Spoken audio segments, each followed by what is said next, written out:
BPL এর উদ্বোধনী ম্যাচেই অবিশ্বাস্য ব্যাটিং ইয়াসির আলী রাব্বির।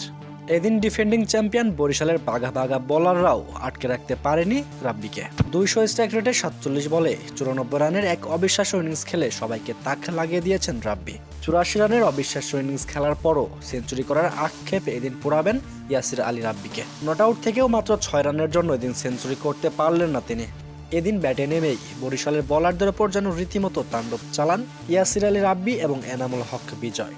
জিসান আলম এবং হারিস তাড়াতাড়ি ফিরে গেলেই দুর্বার রাজশাহীর হয়ে দুর্দান্ত জুটি করেন এনামুল হক বিজয় এবং ইয়াসির আলী রাব্বি।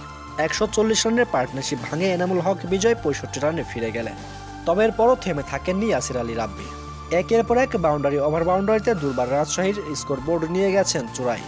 ডিফেন্ডিং চ্যাম্পিয়ন বরিশালের বিপক্ষে দিন 7টি 4 এবং 8টি ছক্কার সাহায্যে মাত্র 47 বলে 94 রানের এক অবিশ্বাস্য ইনিংস খেলেন ইয়াসির আলী রাব্বি। অন্যদিকে দুর্বার রাজশাহীর অধিনায়ক এনামুল হক বিজয় খেলে গেছেন 51 বলে 65 রানের ইনিংস। আর বিপিএল এর উদ্বোধনী ম্যাচেই এমন অবিশ্বাস্য টার্গেটে যেন চিন্তায় পড়ে গেলেন তামিম ইকবালরা। প্রিয় দর্শক, আজকের ম্যাচে কে জিতবে এবং আপনি কার সাপোর্ট করছেন তা অবশ্যই কমেন্টস করে জানিয়ে দিন।